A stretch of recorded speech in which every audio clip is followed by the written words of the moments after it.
District development commission कष्टवाड़ कि वो जो है पब्लिक से संबोधित करें। सभी को आदाब और नमस्कार। दो सबसे मेन बातें जो हम यहाँ पे करने जा रहे हैं, बाकी चीजें तो चलती रहेंगी। समय के साथ कुछ ना कुछ नया होता ही है। एक तो सबसे पहले जो हमारी रटले की टीम यहाँ आई हुई है, उनके साथ मिलके हम एक डॉक्टर का रिक्रूटमेंट करेंगे और उसके बाद यहाँ पे एक लेबर रूम की सुविधा प्रोवाइड करेंगे, जिससे कि यहाँ पे बाकी बीमारियों के भी मरीज आ सके और उसके साथ साथ आपके जो डिलीवरीज होती है वो भी यहाँ पे हो सके। और उसके लिए अब हमने अपने किश्तवाड़ के किसी डॉक्टर को, MBBS डॉक्टर को मोटिवेट करना है कि वो आए, आगे बढ़े। और सैलरी हम कोशिश करेंगे कि जो सारे अस्पतालों में जो सैलरी रहती है उसी लेवल का हम रख पाएँ। और हेल्थ एंड वेलनेस सेंटर जो एग्जिस्टिंग है उसी के अंदर हम फैसिलिटीज को बढ़ा के इसमें डॉक्टर को बिठाए, ताकि एग्जिस्टिंग गवर्नमेंट की जो चीजें हैं वो तो मिले ही मिले, बट उसके साथ साथ एक जो हमारी कंपनी है, प्रोजेक्ट का जो काम चल रहा है, उसका भी एक additional benefit in terms of doctor यहाँ पे मिल जाए। तो ये चीज हम इमीडिएटली शुरू कर देंगे। दूसरा, शिरोती रोड का अभी हम विजिट कर लेते हैं यहाँ से निकलने के बाद, और उसमें जो भी अलाइनमेंट के इश्यूज हैं या कॉम्पनसेशन के हैं, तो हमारे पास रूम रहता है पैसा शुरुआत में देने का। तो उसमें अगर किसी का स्ट्रक्चर या किसी का पुराना बकाया है तो उसको आज रिजॉल्व करने की कोशिश में शिरोती रोड को हम शुरू करेंगे। फिर अभी बाकी 2-3 चीजें हैं जिनके बारे में लोगों ने तो चलिए बताया। एक HADP की बात छूट गई है।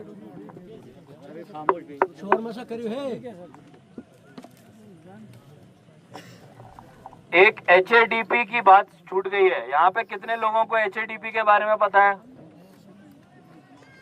बताइए।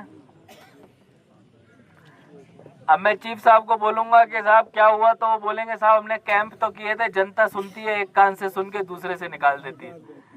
भाई एक एग्रीकल्चर की स्कीम आई है HADP। आप सब लोग जैसे PWD PMGSY को याद रखते हो, ऐसे इसको भी याद रखो। क्यों? क्योंकि इस बार इस स्कीम के अंदर सरकार 1000 करोड़ खर्च कर रही है जम्मू कश्मीर में। ठीक है, कितने? 1000 करोड़। अभी मैं परसों गया, एक DC ऑफिस के पीछे बेड़वार करके एक जगह है, तो वहां पे हमने एक मिल्क का दूध के साथ दही और पनीर बनाने का यूनिट लॉन्च किया। तो मैंने पूछा भाई ये यूनिट कौन सी स्कीम में आया, तो उन्होंने बताया साहब HADP में मिला है। तो मैंने पूछा इसमें कितना खर्चा आया, तो बोले 30.5 लाख। तो 30.5 लाख पैसा ये क्या जिसको मिला फायदा उसने दिया, किसने दिया? उन्होंने बोला साहब 30.5 लाख पूरा इन्होंने डिपार्टमेंट ने दे दिया। मैंने बोला अरे ये तो इतना अच्छा है, यहाँ पे एक अपॉर्चुनिटी, एक स्कीम आया हुआ है, तो बाकियों ने अप्लाई नहीं किया? तो बोला सर बाकियों को पता ही नहीं चला। ठीक है, तो आप ये समझो कि हम लोग 10-20 हजार के मनरेगा की बात करते हैं, उन लोगों ने सरकारी स्कीम में 2 महीने के भीतर भीतर अपनी बिल्डिंग में 30.5 लाख का मशीन लगवा लिया, जिससे कि वो दूध से दही और पनीर बना सकते हैं। अब ये जानकारी आप तक नहीं पहुंच पा रही है, ये बहुत चिंता की बात है। मैं बता देता हूं, उसके बाद भी नहीं सुनते लोग। मैं दूसरों की कहानी सुनाता हूं ताकि आपके मन में थोड़ी जलन पैदा हो कि भैया ये किश्तवाड़ हेडक्वार्टर के लोगों को कितना फायदा मिल रहा है और हम लोग पीछे छूट रहे हैं। समय है, अभी भी सुन लीजिए। HADP नाम की स्कीम है, अभी भी 10-10 लाख के पॉली हाउसेस लगभग फ्री ऑफ कॉस्ट मिल रहे हैं। खेती करने वाले लोग फायदा ही नहीं उठा रहे। पानी की बात करते हैं, इरिगेशन का सिस्टम के लिए स्कीमें चली हुई हैं। आपको क्या करना है? अपने एग्रीकल्चर के एक्सटेंशन ऑफिसर के पास जाना है और बोलना है भाई मुझे बताओ कौन कौन सी स्कीमें हैं। अगर एग्रीकल्चर का एक्सटेंशन ऑफिसर नहीं सुनता है तो CSC आपने सुना होगा, कॉमन सर्विस सेंटर। मैं रास्ते में आ रहा था तो बड़े सारे CSC मैंने देखे, जिसमें यही गांव के अनएम्प्लॉयड लोग कंप्यूटर चलाते हैं और फिर लोग अपना रेवेन्यू वगैरह का एप्लीकेशन वहां पे डालते हैं। उन CSC सेंटर्स में भी इन एप्लीकेशंस को ऑनलाइन डाला जा सकता है। क्यों डाला जा सकता है भाई? कल पता चले कि डिपार्टमेंट ने एप्लीकेशन लेने से ही मना कर दिया, बोला हम तो यही का लेंगे, यही हमारे फेवरेट लोग हैं, आपका नहीं लेंगे, आपसे हमें नाराजगी है, तो आप ऑनलाइन डाल सकते हो। अब हम क्या करने जा रहे हैं कि जितने डिपार्टमेंट ने रिजेक्ट करे उसके ऊपर भी हम जांच करने जा रहे हैं कि भाई किसी का गलत रिजेक्ट तो नहीं किया, जो अपना पसंदीदा नहीं था उसका कैंसिल तो नहीं कर दिया। तो आप लोगों के पास एक बहुत अच्छा मौका है, सही समय पे HADP के अंडर आप पॉली हाउस ले सकते हो, आप पानी के लिए स्प्रिंकल का सिस्टम ले सकते हो, खाद फर्टिलाइजर ले सकते हो, ट्रैक्टर और टिलर ले सकते हो, बीज ले सकते हो, मशरूम की खेती ले सकते हो, शहद के लिए बी का यूनिट ले सकते हो, इस तरह का दूध का यूनिट ले सकते हो, शीप के फार्म के लिए 10 से 20 भेड़े ले सकते हो, 5 से 10 बकरी ले सकते हो। बहुत ज्यादा बड़ी एक लिस्ट है स्कीमों की आपके लिए मौजूद, और सारी स्कीमों में लगभग बिना किसी खर्चे के आपको सरकार वो चीज दे रही है। तो अगर आज सुनने के बाद भी आप लोग नहीं जागोगे तो कब जागोगे? जैसा DDC साहब ने कहा कि भाई हमें कोई सपना तो नहीं आ रहा है, जरूरत तो आपको बतानी पड़ेगी, हमने स्कीम आपके सामने लाके रख दी, अब आप लोग इसका फायदा उठाइए। तीसरी एक चीज है, अभी इलेक्शन का टाइम आने वाला है, तो भाई आपका जिसका वोटर ID नहीं बना है, जिसका वोटर ID गलत है या जिसको डिलीट करवाना है अभी करवा लीजिए। इलेक्शन के टाइम पे सब लोग बोलते हैं साहब मेरा नाम यहाँ पे नहीं है, साहब मेरा नाम गलत है। फिर मैं बोलूंगा कि देखो मैं उस समय बिमलनाग आया था, मैंने सबको बताया था। अब उसके बाद कोई बहाने का कारण नहीं बचेगा। PMGSY को इस चीज में जरूर देखना चाहिए कि जो रिटेनिंग वॉल आप लोग देते हो, ये बात सही है कि जहाँ पे पत्थर निकलता है वहीं पे दी जाती है और जहाँ पे हैबिटेशंस होती हैं वहां नहीं दी जाती है, तो उस चीज को हमने देखना चाहिए। ठीक है थोड़ा कैरेज लगेगा बट वो सारा बिलिंग का पार्ट बन सकता है। ये एक कन्वीनियंस है कॉन्ट्रैक्टर के लिए कि वहीं पे पत्थर तोड़ा और वहीं पे वॉल दे दी, बट जहाँ पे आप पत्थर तोड़ रहे हो जाहिर सी बात है कि वहां पत्थर है तो स्लाइड का रिस्क शायद उतना ना हो जितना मडी एरिया में होगा। तो this is a genuine complaint जो मुझे लगता है। तहसीलदार साहब ने यहाँ पे स्टेट लैंड के लिए भाई कोई एक साइन बोर्ड लगा दीजिए कि यहाँ तक स्टेट लैंड है, उसके बाद फॉरेस्ट है, कंफ्यूजन खत्म हो जाएगा। डिमार्केशन पहले भी हो रखे, हर बार होके खत्म हो जाते हैं। एक बोर्ड लगाइए, स्टेट लैंड एंड देयर, दूसरी तरफ लग जाएगा फॉरेस्ट लैंड एंड देयर, आगे जाएगा बंदा उसको अपने आप समझ में आ जाएगा, फ्रंट एरो के साथ आप लगा दीजिए, क्लैरिटी रहेगा तो आगे जाके हम ग्राउंड का डेवलपमेंट स्टेट लैंड होगा तो जरूर से कर पाएंगे। फिर अभी नायब तहसीलदार हमारे पास काफी सारे नए भी आए हैं और आप लोगों ने नियाबत में नायब तहसीलदार के प्रेजेंस की बात की है, तो मुझे लगता है अगर एडिशनल चार्ज है तो हमें कोशिश करनी चाहिए कि डेडिकेटेड नायब तहसीलदार एक हम सुरूर में मुहैया करा दें। तो हमारे 10 नायब तहसीलदार गए हैं, 12 आए हैं, तो 2 एडिशनल आए हैं, तो कोशिश करें एसीआर साहब के एक नायब तहसीलदार यहाँ पे हम लोग दे दें। उसके बाद अभी आप लोगों ने बात की कि भाई KDA ने बिल्डिंग बनाई है, मैं इरशाद से रिक्वेस्ट करूंगा ये टूरिज्म के जितने भी आपके काम चल रहे हैं इनको अभी के लिए रुकवा दें, फॉर द सिंपल रीजन कि अभी क्या हो रहा है कि जिसका जो मन कर रहा है वो यहाँ पे कुछ बना रहा है, थोड़े दिन बाद क्या होगा पता भी नहीं चलेगा कौन क्या बना देगा और एक ग्राउंड आपका खत्म हो जाएगा। किसी भी जगह के लिए कोई प्लानिंग होती है कि भाई यहाँ से ग्राउंड होगा, यहाँ पे ड्रेन होगा, यहाँ पे बिजली होगी, यहाँ पे टॉयलेट होगा, यहाँ पे गेस्ट हाउस होगा, कोई प्लानिंग नहीं है, सब अपनी अपनी राह पे चल रहे हैं। तो आप यहाँ पे रुक के एक बार एक कमेटी बनवा लें और वो कमेटी यहाँ का एक प्लान बना ले कि यहाँ पे और क्या क्या चीजों की जरूरत है, स्टेट लैंड में जो जो चीजें बन सकेंगी हम बना देंगे, और बाकी जो कंस्ट्रक्शन हो रहा है फिर उसके बाद और वो कंस्ट्रक्शन रिपीट ना हो, या अगर वो अननेसेसरी है तो अभी रुक जाए, ये हमको इंश्योर करना चाहिए। आप लोगों ने बताया कि हाई स्कूल शिरोड 6 कनाल पे है, 2 कनाल ही अभी उसके कब्जे में है, तो रेवेन्यू डिपार्टमेंट इसका एक डिमार्केशन करे और अगले 1 हफ्ते में इसका एक रिपोर्ट दे दे, इसको मिनट्स में एंटर कर लें।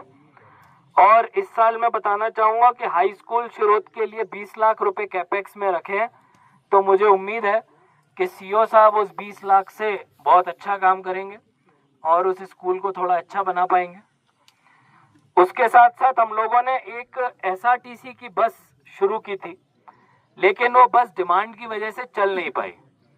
अभी हमारे पास 4 एसआरटीसी बसेज और आई हैं, तो जिन्होंने किश्तवाड़ टू कलचंदा डिमांड रखी है, मैं उनको यही कहूंगा कि आप लोग आ जाएं, हम लोग जीएम को बोल के एक ट्रायल रन कर लेते हैं। डिमांड होनी पड़ेगी। एसआरटीसी को भी सरकार का डायरेक्शन है कि भाई आप उसी रूट पे चलाएं जहां पे सीटें खाली ना हो। अगर खाली सीट हो तो बस क्यों चले भला, तो वो चीज हमने थोड़ा ध्यान देना है।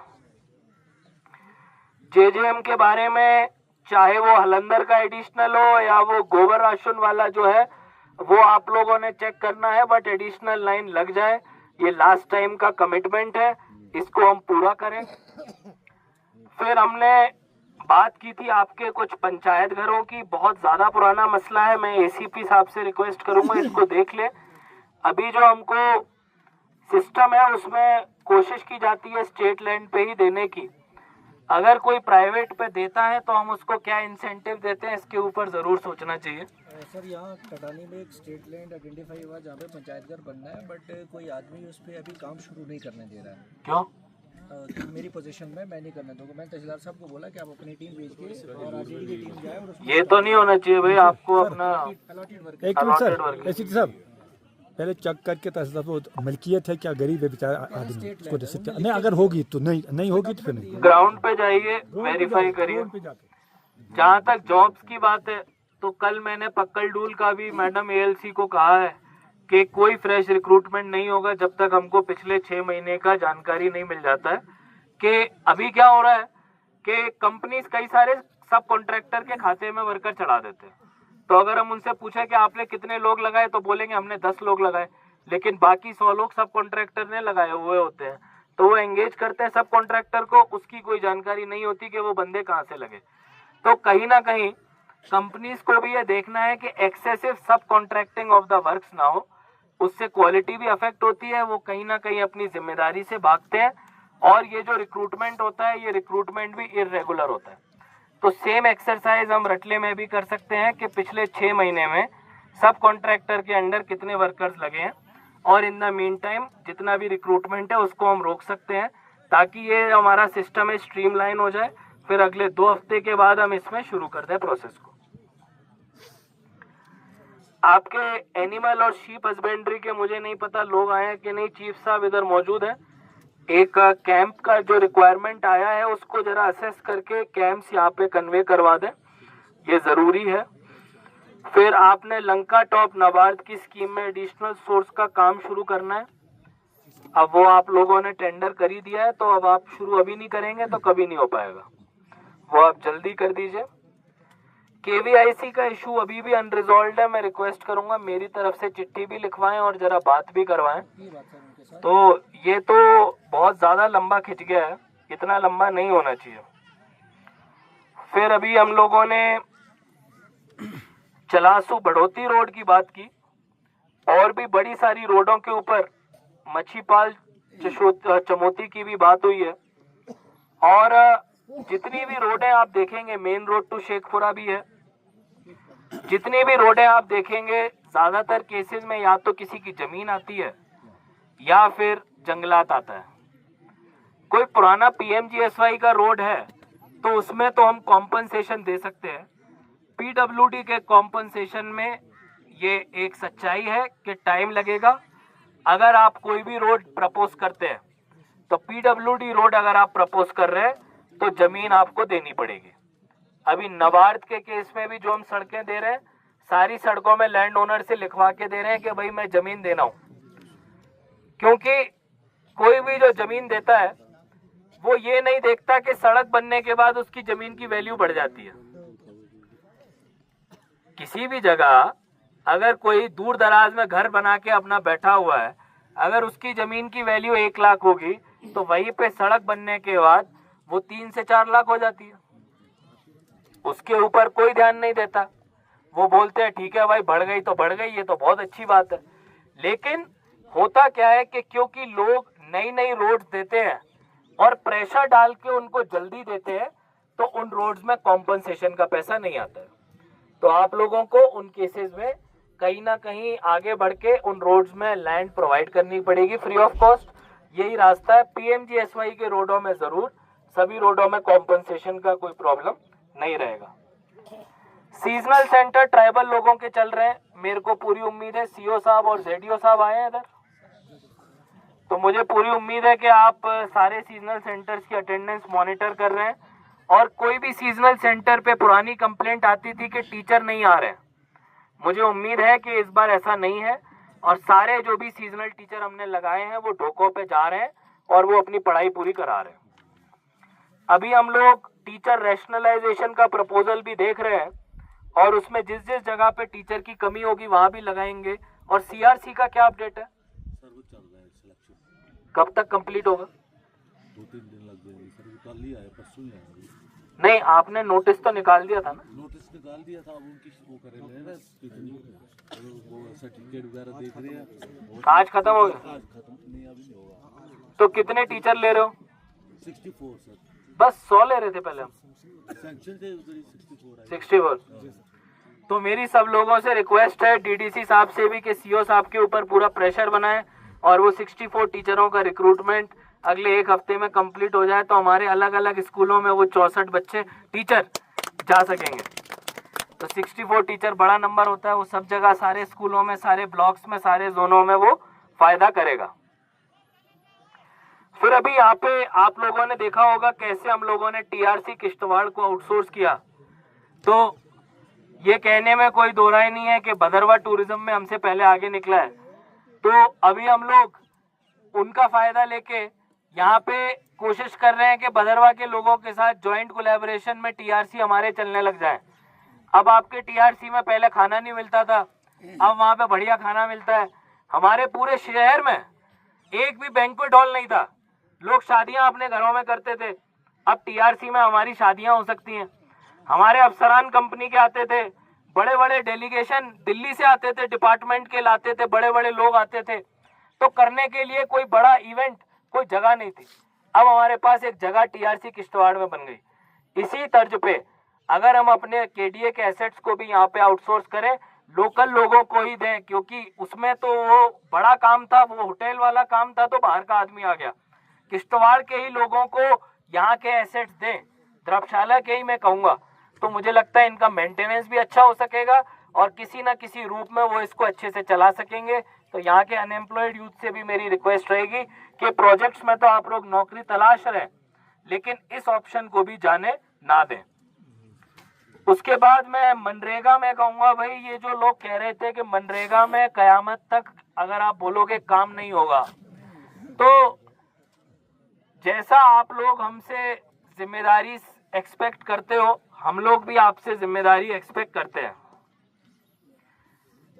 नवंबर दिसंबर में कोई नाराज होके मेरे पास नहीं आना चाहिए ये बोलने के लिए कि साहब हमारी डिमांड नहीं लग रही, क्योंकि हमने बोला है कि कच्चे कामों के और जो आलतू फालतू डंगे लगते रहते हैं, जो आप 15-20 सालों से लगातार तोड़ के लगा रहे हो, उनको आप बंद कर दो। क्यों? क्योंकि वही समाज आगे जाएगा जो अपने आप से सच बोलेगा। आप लोग खुद ही से सच नहीं बोलोगे तो फिर आपके बच्चे आगे कैसे बढ़ेंगे? मनरेगा में अगर हम लोग सही मायने में बात करें तो पूरे जिले में 150 करोड़ आता है साल का। उस 150 करोड़ में वो पॉकेट मनी के रूप में 10 से 20 हजार रुपए एक एक घर में बढ़ जाता है, और सारे काम नॉन मटेरियल वाले ज्यादातर होते हैं, और मटेरियल वाले भी होते हैं तो लोकल एरिया से पत्थर ले लेते हैं और उसको उठा के अपने खेत में लगा देते हैं। तो भाई अगर आपने इतने ही बड़े खेत थे, आपके 100 कनाल खेत था, 10 कनाल, 20 कनाल, 50 कनाल, तो पिछले 15-20 साल में तो लगा दिया होगा। मनरेगा तो 2005-6 से चल रहा है, और ऐसे डंगे तो लगाओगे नहीं जो हर साल निकल जाएंगे। तो कब तक ये डंगे चलेंगे? तो इसीलिए हमने वीडियो साहब को बोला कि भाई ये डंगों का खेल छोड़ दो, ये लोग गरीब के गरीब रह जाएंगे।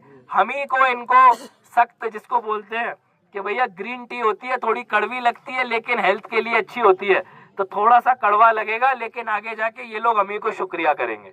तो हम लोगों ने मनरेगा में 150 करोड़ में 50 करोड़ का मटेरियल इस बार खरीदना है। 50 करोड़ का सीमेंट, गिट्टी, बजरी आएगा, और हम लोगों ने अपने स्कूलों के किचन शेड बनाने हैं, हम लोगों ने अपने खेतों में इरिगेशन की कूलें बनानी है, और हम लोगों ने अपनी फेंसिंग के काम करने हैं, हम लोगों ने वो पक्के काम करने हैं, पक्के पाथ वाले काम करने हैं जिनके लिए हम लोगों के पास भटकते रहते हैं। पैसा हमेशा हमारे पास है, हम लोग बोलते हैं कि भाई हम नहीं करेंगे, ये तो पॉकेट मनी है। पॉकेट मनी का जमाना चला गया जनाब।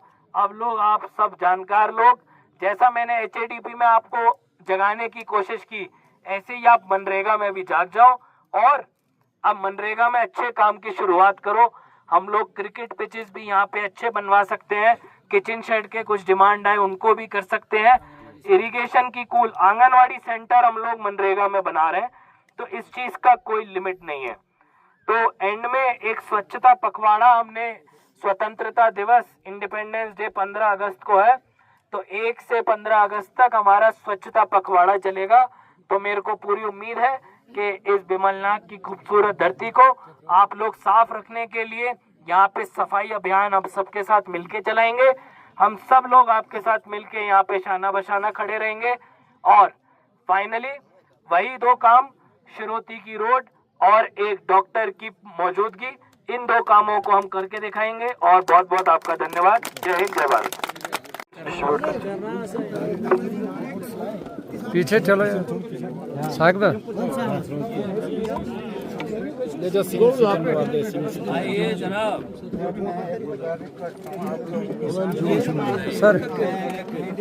सर ऑनलाइन किया इधर से ये बंदा साथ और पेंशन के बाद तक 100 घंटे जो है ना 50,000 मिला मुझे गवर्नमेंट का। यार बात नहीं रो फट रही दिया ये में से एमएवाई का मास्टर लिया मैंने, वो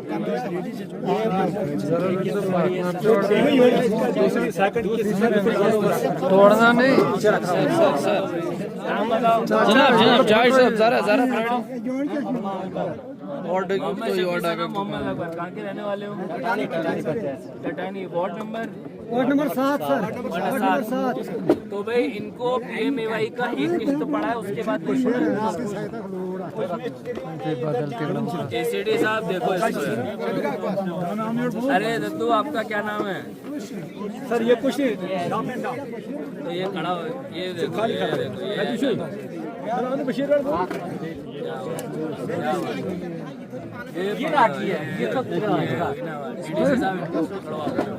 सर इसमें बाकी पास आप डंडी के काम जमाने गए, अब आप बढ़िया वाला हो।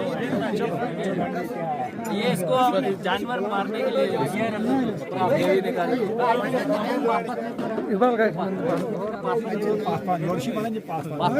सर रोज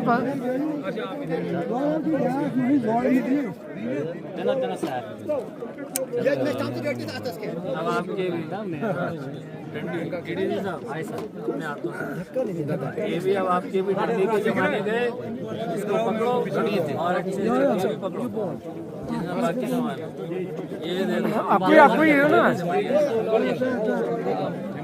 चाचा, आपको ही है, आपको ही सारा बेबी बात तो पीछे चलो, आपको ही बाकी बैठो। सबको दे देना। हाँ बस एक और ना सही सर, ठीक है। बाकी बांट दो।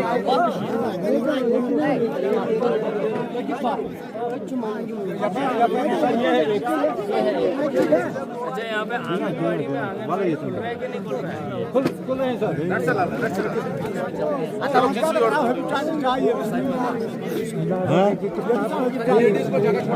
ये रिपोर्टर ने आंगनबाड़ी के ऊपर रिपोर्टिंग की सर।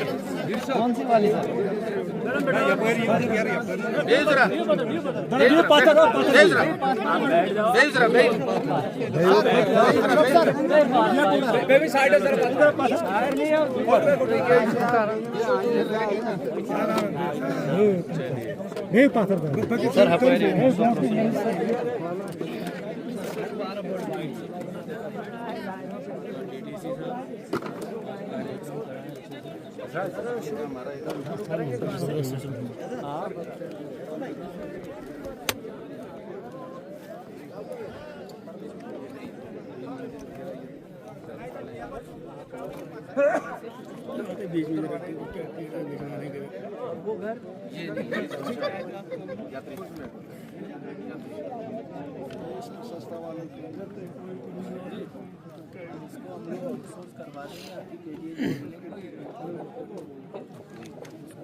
सर ये है बाथरूम, ये वाले हैं बाथरूम।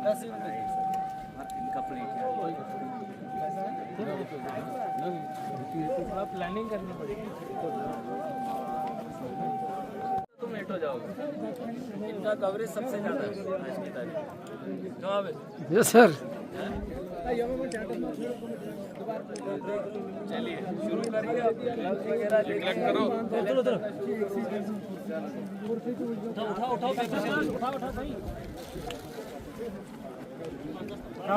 उठाओ।